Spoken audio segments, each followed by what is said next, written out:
Maverick. Noun, unusual person. A visionary, leader, go-getter, an independent thinker. They see the vision for their life and pull that future towards them with an unyielding belief that things can and must be better. They achieve what most won't.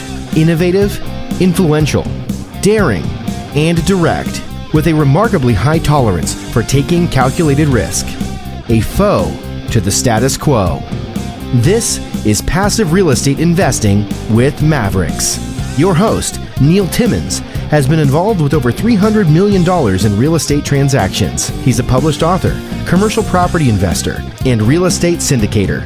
This show is for those who want to learn how to earn passive income through real estate investing. Now, here's your host, Neil Timmins.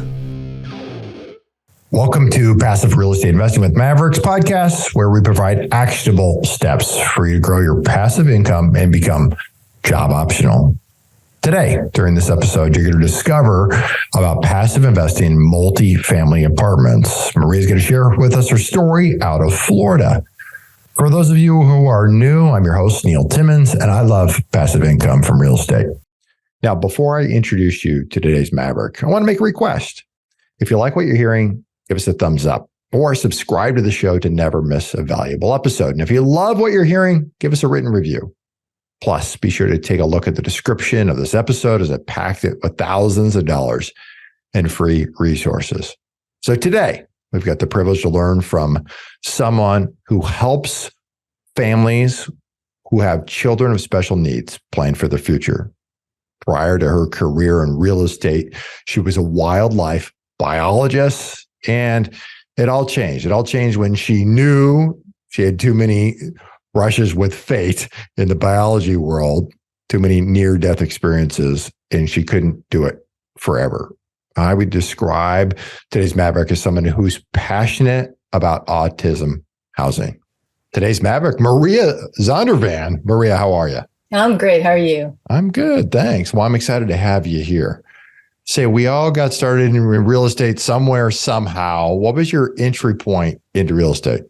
Oh, that was a long time ago, but it was actually while I was still in college. So I was up late one night studying, and there's one of those infomercials on TV. Yeah. It's Carlton Sheets, if anyone remembers way back when. Absolutely. He sold real estate courses. They were actually on cassette tapes, just to tell you how long ago that was. But yeah, so I took the last of my textbook money, which should have gone to that pot, and I bought those. And I just got hooked and ended up buying my first property before I graduated college. Is that right? So walk me forward a little bit. You got into there. You bought a home, presumably. That's what Carlton taught about. Yep. Did you end up staying with houses, accumulating some houses over a period of time? Yes. Got quite a few of them. Did some flips too. Once you enter into the world of real estate, you kind of go down you start following lots of shining objects. Accumulated quite a few. And then in 2008, when the market was at its highest right before it crashed, I want to say I was just a genius and knew that crash was coming. I did not. It did seem like a bubble, seemed like a good time to sell, but ended up selling quite a few of those single family homes and buying a business. A lot of businesses failed at that point. My particular business did very well. And we kept a few properties that were cash flowing, doing well, did fine through the recession and everything. But eventually those the businesses yielded more money. And then we had more money to buy more real estate. So it's kind of a circle that feeds itself. Yeah. Yeah. All right. So walk me forward then. You were operating those businesses. Are you still in them today, or have you exited the business?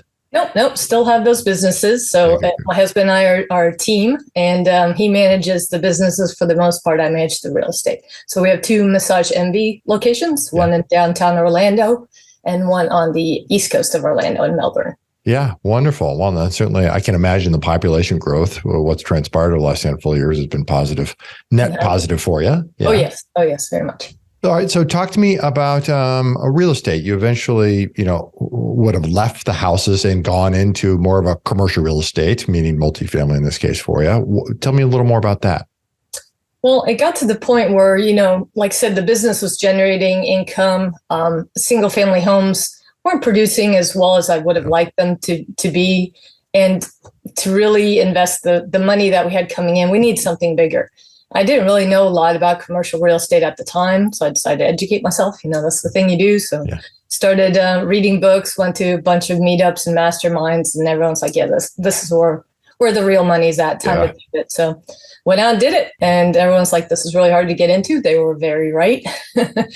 But once you get in with a couple of good brokers, it does smooth the road a little bit. And made some mistakes along the way, but happy where we're at now. Tell me about the first multifamily you bought. We bought a 12 unit in Dade City. So Dade City is kind of partway between Orlando and Tampa. So two very large MSAs, and they're kind of coming together. So all those little places in between are starting to get very popular. Yeah. There's a lot of Amazon warehousing between those two cities because lots of products being delivered between them. So they're growing. So we figured that was a good place for our first purchase. The market was getting hot right around that time. So we actually overbid on it. So we knew we were overpaying, but we also need to get in good with the brokers. So we had to close something. And with the market getting so hot, we also knew rents would go up and it would eventually, be fine even doing that. And the banks didn't scoff at it, and they underwrite really, really cautiously. So I figured we were okay. But yeah, we managed to win that transaction, which was, we were up against a lot of people. So we're very happy to do that. Made some mistakes with that one, though, because we didn't quite know what we were doing when it came to property management selection. And those were some expensive lessons. The term, in business, we applied all the time. Hire slow, fire fast. Yep, right. And we did interview a lot of property managers, but we didn't see some of the warning signs when the property management started to lag. So had we been on it, we probably could have exited that property right at the height of this last bubble that we had. Yeah. And probably, I wouldn't say triple, but more than doubled what we paid for it in a fairly short time period. So that would have been very nice. But our records were in terrible shape because of this property manager that we should have fired much sooner. But if you've ever let go of a property manager in multifamily, it is a painful process to turn that over to somebody new. And so sometimes you feel like burying your head in the sand and pretending everything's well and they'll get it together, but didn't happen. And we finally did have to let him go and did go through the pain. I mean, it was a pain. He didn't even turn over the keys to all the units. We had to rekey everything. Yeah, it's not like it's not like letting go of a contractor or an employee to where you could go, all right, well, now's your last minute here, right? Yes. There is oftentimes clauses in there that require 30 or 60-day notices. Yes. Yeah, we had an even longer clause than that, but we were actually locked in a contract, so we had to fight legally to get out of it. But it was messy, but we should have done it sooner. I guess it's the lesson learned, but that's why we learned and practiced with our money before we started investing with other people's money. Sure. Yep. Yeah. No. What year did you buy that property? 2019, I believe it was. Yeah. 19. Okay. And you sourced that property. It was on market, listed with an agent. You sourced it through an agent, or we did. Yeah. Yeah. It wasn't actually listed on market, but it was one of those off markets that a lot of brokers were sharing information about, if that makes sense. Yeah, it sure does. Yep. Yeah. Okay. And you, how did you end up structuring the finance on that property? We went to a local bank right there in Dade City because we were first-time buyers on multifamily. Yep. Figured that would be the easiest way in. They knew this market. We didn't have to educate some, a larger, bigger lender. Mm-hmm. It wasn't quite Fannie, Freddie Mac type of property. Yeah. So we didn't go there. Probably going to refinance with them shortly now, but yeah, so we went to a local lender and they were so easy to work with. I've gone back to them multiple times after that. Love doing business with them. So what you were referencing is Fannie Mae's got a threshold. There's some minimums there. And at the time, it didn't meet the minimums in terms of dollars and cents. But the implication of what you just said was that things have run up so much over the course of the last 4 years. Today's dollars look very different. Yes, exactly. Yeah. Yep. Okay. No, that makes sense. Tell me your lessons learned from hiring the property management company. Knowing what you now know, what would you have done on the front end when it comes to interviewing people, referrals, anything on the front end that you would have done differently? What would that be? Two things. First of all, stuck only to local property managers. The company we went with was a bigger firm. They were stationed out of Sarasota, which is about an hour plus, give or take, away from there. And they said they had people in the area and it wouldn't be an issue, but the property was neglected. And I think the distance had something to do with that. Secondly, I would have talked to that local bank and asked who other people in the nearby area were using, because ultimately they are the ones who referred us to our current property manager, who has been fantastic. So that local knowledge is super important. Yeah, it really goes a long way, doesn't it? Yes, it does. It does. Yeah. Tell me about the most recent transaction you've done. So the most recent one was a syndication, actually, and it was a very small syndication, which I wouldn't normally do, but it was only 19 units, and but it was a conversion from regular multifamily over to a short-term rental portfolio, which in this particular area was really hot. So the money was there to give your investors, 16 to 20% IRR, which is kind of what we aim for, which normally you need to have a much larger property to get that kind of scale. But with that business model, it really made sense. So that was the last one we did. And that was in Boone, North Carolina. How'd you end up in Boone, North Carolina? Through masterminds. It's a wonderful place to meet people and partner with people. So we're always looking for good partners that we can work with, and had a fantastic person that I met through this mastermind, and they were looking for some help, and we were looking to get out of Florida a little bit because the market was just so hot here. It was hard to really bring good returns. The value of the property is going to go up, but you want a cash flow as well. Yeah. So Boone still had really good cash flow, so that worked out well. Talk to me about syndicating a deal. You go off to your investors and raise some dollars and cents. What did the structure look like? What do you pay a preferred return? What does that look like? And then I'm going to follow that up with some of the investor sentiment that you're hearing right now in the market. Yeah, so we were doing 7% returns. I don't know if we'll be able to do that in the current market. And we were doing a 30-70 split with our investors. So the investors were getting 30%. What should passive investors, when they're connecting with a general partner or operator, I use those words interchangeably, what should they be asking? What types of things should they be giving consideration to when investing with somebody? Well, I think the number one thing is who you're investing with. I tend to actually look at the property last. I mean, it's weird, but I like to look at the sponsor first and then the market. Are people moving here? That's the number one criteria for me is are they moving to that area? And is it a landlord friendly location? So I really like to look at those first. And then I'll get into the property itself. What kind of asset type is it? Is it something I like to invest in? Apartments I really like, but mobile home parks, student housing, things like that can be very good as well. And then lastly, I look at the individual property. What do I like or dislike about this property? So I actually have a whole passive investor guide that I can offer to your listeners for free. Yeah, no, that's terrific. Tell me why multifamily over any other asset class that exists?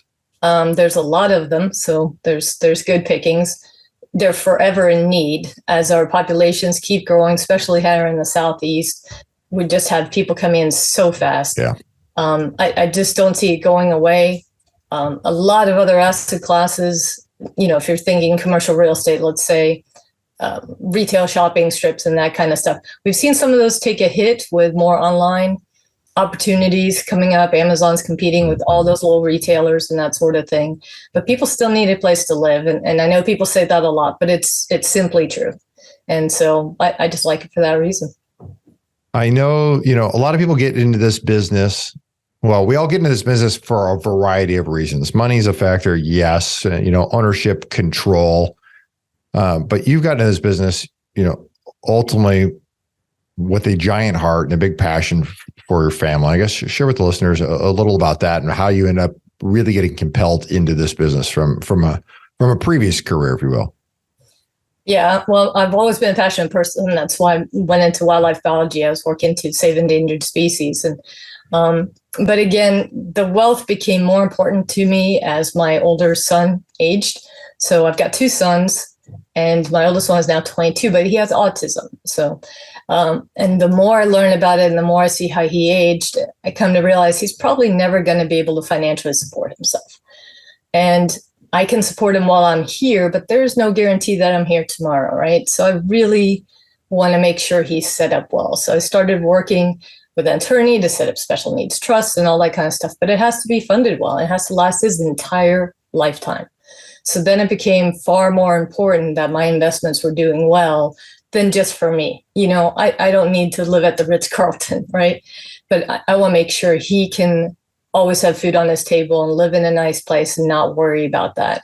And I didn't want that burden to fall entirely on the shoulders of my younger son, and he's willing to take on that responsibility because he's a wonderful young man, but it just shouldn't be his burden to carry. I'm wondering, maybe you interact and maybe you can comment on this. I'm wondering, you're in a unique position, unique situation, very entrepreneurial at heart, and have been able to and are going down a path that will provide a permanent solution for your son. I'm wondering if certainly there's other people out there who are not quite in the position that you're in. I'm wondering what those folks do, or how people end up planning. Maybe they're not real estate; they could just be in anything. How they end up planning to do something similar to what you're doing. Yeah. So I talk to parents on this subject all the time because my son actually went to school for all autistic kids. So we got to know a lot of families, and then you get involved in the community. And so this is growing into quite the monster. We can get into that if you want. But yeah, the sad fact is that 75% of autistic adults, even the higher functioning ones, and my son is actually going to college. He's doing really well, but 75% are unemployed or underemployed their entire lives. 80% live with their parents their entire lives. And right now, 1 in 44 kids in the United States is being diagnosed with autism. So this is like a huge, huge problem. Yeah. And these parents are really stressed out and worried about it. And right now, the only safety net is Social Security. And we know you can't really live on Social Security, right? Correct. And you might be able to get some housing vouchers, but parents are concerned about where will their kids live with these housing vouchers? How good a place can they really be in? And will it be enough? And the line to get those, I don't know how it is across the whole country, but here in Florida, you can wait 6 to 12 years to get like a Section 8 voucher or something like that. It can be really difficult to get those. So if that's your only plan, is hoping the government's going to bail you out, I can tell you it's just insufficient. And then the other problem is a lot of people don't do the pre-planning, right? I've got to live to be 80 or 90 or 100, and they don't plan. And so when they pass away, everything goes through probate. And a special needs child may not know how to navigate through that. There are people out there that will take advantage of them. So it's important to set that up in advance. And so I'm a big proponent of ABLE accounts and special needs trusts, and a proper will with somebody, with an attorney that is familiar with all the special needs laws and how to protect them so that the things they inherit don't count against them for Social Security purposes and that sort of thing, if you're also relying on that. Fair to say that based on the community in which you've surrounded yourself with and plugged so deeply into, you probably connect with a number of folks from a planning standpoint, from an investment standpoint, as they look for alternatives, and maybe some alternatives that can help smooth the ride, right? Not the wild ebbs and flows of the stock market, which can be so scary at times for anybody. Yep. I actually started a Facebook group. It's called The Bright Future, a special needs community, where this is what we talk about, exactly how to do those. We've got webinars coming up to help people navigate all this kind of stuff. And then through my business, Blue Vikings Capital, I'm going to have investments that people can invest in that are forever investments. Because, syndications are great for growing your wealth, the shorter, typical type of syndications. That's a great way to build your wealth and build that nest egg for that child. But those properties usually turn over every 5 to 10 years. And then you have to reinvest that money, or you're just handing them a lump sum that they're not going to necessarily know what to do with. Or it's going to sit in a savings account making nothing, right? So these would be properties where you can hand down your ownership share in those, and they will never be sold.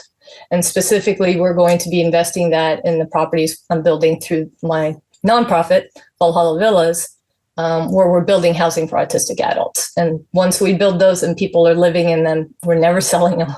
So that's one of those investments that can just continue to give forever cash flow, if you will. Yeah, what a tremendous way to make a very deep impact and a legacy beyond dollars and cents for the work that you're doing. That is exactly what we're trying to do. Let's do this. I want to move on to the final segment, what I call the final four. What do you think holds most investors, passive investors, back from hitting their personal next level? I think it's fear of the unknown, fear of what they don't understand. But there's a lot of great education out there, and it's free.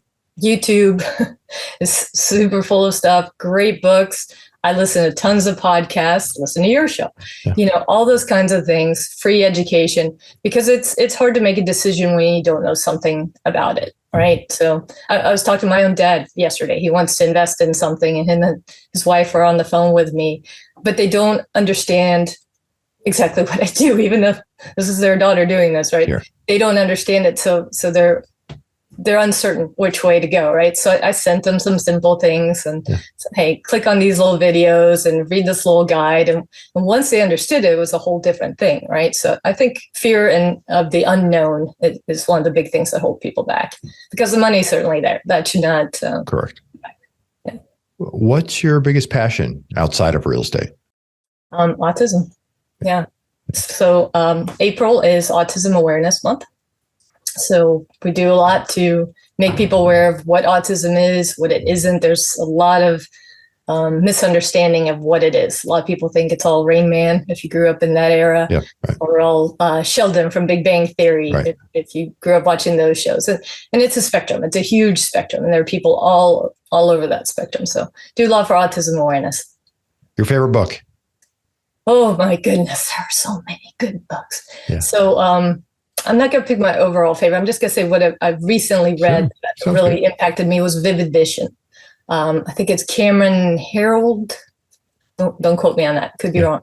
But it's called Vivid Vision. But it's basically where you write down exactly what your business or your nonprofit or whatever your thing is going to look like 5 years from now. Like down to the minute details of the colors of the walls in your office and how many employees you have and what their names are. Like, you try to create this extremely vivid vision. Yes.